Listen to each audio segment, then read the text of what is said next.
you don't even see the Blessed Sacrament. And this is typical of what the Novus Ordo Church did, adopting a Protestant mentality that, you know, the church, you know, kneelers aren't necessary. You can sit, you can talk to God in any posture you want. You don't have to kneel. And, of course, they had everybody stand for Holy Communion, which was a Protestant practice. And then, of course, it developed into people receiving communion in the hand. Now, that was Protestant as well. The Protestants are the ones who receive communion in the hand. Now, some people will point out, they'll say, but Father, isn't it true that way back, you know, in ancient days, the Catholics also received communion in the hand? And the answer is yes, but they also had a cloth over their hands. And what is more is that with the passage of time, the Church decreed that this practice was not good because still the particles of the Blessed Sacrament were being endangered. Every single particle is our Lord Jesus Christ. How can you receive communion in the hand? You are losing all kinds of particles of the Blessed Sacrament. Just place a piece of bread on a plate and pick it up. There are particles. There are little crumbs there. Now, obviously, the Holy Eucharist is a very solid piece of bread, and it, you know, and that's done purposely in order to prevent crumbling. But the thing is, there's still crumbles. There's still a lot when we clean out the ciborium after all the hosts are emptied. There's a lot of particles there, a lot of crumbs. And St. John Chrysostom, echoing what all the priests of the traditional church have always thought, he said that they are like gold dust. You do not lose any of them. You brush them carefully into the chalice with your fingers that are always kept together in the Mass so that only those two fingers are used to handle the Blessed Sacrament, your index finger and your thumb. No other fingers are to touch the Blessed Sacrament. If that is the case in the traditional church, how is it that now the priests not only handle the Blessed Sacrament with any fingers they want, and their hands are always open, but what is more is they give the Holy Eucharist into the hands of the people that have not been consecrated to hold the Holy Eucharist, and the Blessed Sacrament is constantly in danger of being lost or particles being dropped on the floor. It's horrific what's going on in the church. Communion in the hand is one of the greatest abominations in the church because it is a direct attack on the Holy Eucharist. The people have lost reverence for what they're doing. They don't understand anymore what it is they're receiving. Now also, the Protestants, as you know, in the 16th century adopted the use of communion under both kinds. And of course, the Novus Ordo Church did the same thing. It's not that it's so wrong to receive communion under both kinds. It's the fact that the Church decreed, again, out of reverence for the Blessed Sacrament, that this practice was dangerous. Let me tell you why. First of all, because there was so often cases of spilling. And what do you do when you spill the Blessed Sacrament? If you drop a host, you have to go and wipe up the spot. And that's for a host. That there's hardly anything there.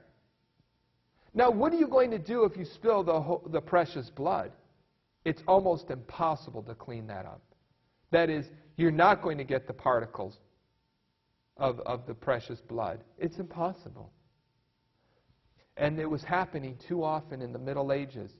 People, when they drank from the chalice, you know, sometimes you just drink it too quickly, all of a sudden some of it goes down your cheek and drips on your clothing. What are you going to do? You can't do anything. You could maybe wipe the spot with holy water or whatever, but it doesn't protect the Blessed Sacrament.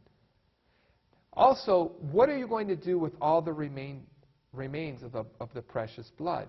You can't put them in the tabernacle. So, if you consecrate, let's say, enough wine so that everyone in your parish can receive the precious blood, you're going to have a lot left over. And what they've done in the Novus Ordo Church now is they just pour it down the sacrarium. They just pour it down the sink. That's all they do. They just... Now, it's... Obviously, they're pouring in the sacrarium, I hope. But there are parishes where they don't even do that. And I speak from first-hand knowledge from people who used to be Eucharistic ministers. They told me, Father, I wish that was the case in all of our parishes, but it's not. Many parishes in the Novus Ordo Church, the ladies that are, because it's almost invariably the ladies who, you know, they get up there and they give out communion. They take the trays of the precious blood back to the sacristy, and they just pour it down the sink. Not the sacrarium. They pour it down the sink. It's terrible. It's just awful, the irreverence for the Blessed Sacrament. And this person that was a Eucharistic minister at one time was telling me, you know, Father, it was like we were doing the dishes. Everyone was just talking. There was no reverence. We have all the precious bloods right in front of us. There was no genuflecting or reverence or whispering, you know, and prayerfulness before the Blessed Sacrament. No. Just, so what are you doing? Just talking to one another. What are you going to do today? Oh, yeah. We're going to have people over. You know, they're rinsing the cups out. And, you know. But it was like they were doing the dishes, these people told me. No reverence for the Holy Eucharist. So the Church had decreed long ago, because of the danger of irreverence to the Blessed Sacrament, that the Blessed Sacrament would only be received under one species. And what is more is that that's all that you need, because when you receive the host, you receive the whole person of our Lord Jesus Christ. Body, blood, soul, and divinity. His whole person. You don't have to receive the precious blood. You already have. In receiving the host, you've received the whole person of our Lord. And finally, the Mass has always been considered a sacrifice. And I already talked about this, I know, but the Protestants spoke of it as being a meal. They removed the reference in their services to sacrifice, and so did the Novus Ordo Church. In the new Mass, there is no reference to the word sacrifice. They don't call it that anymore. They never say the holy sacrifice of the Mass, unless you have a priest who's very traditional-minded. But the vast number of them don't. They just speak of it as a meal or as a celebration of the Holy Eucharist. They don't speak of it as a sacrifice. And so hardly a Novus Ordo person understands what it is that they are taking part in, that it is our Lord offering himself for us again. I hope all of you will remember that and understand that when you go into a church, it is like you're going on Calvary. You are assisting at our Lord's sacrifice. And sacrifice has always been offered on an altar of stone. I was just telling the children in school the story of Jacob, how after he and his brother Esau had split because, remember, Jacob didn't steal the first birthright, but Esau had surrendered it to him for that pot of stew, and he stopped to rest and he fell asleep, and he used the stones to rest his head against these stones.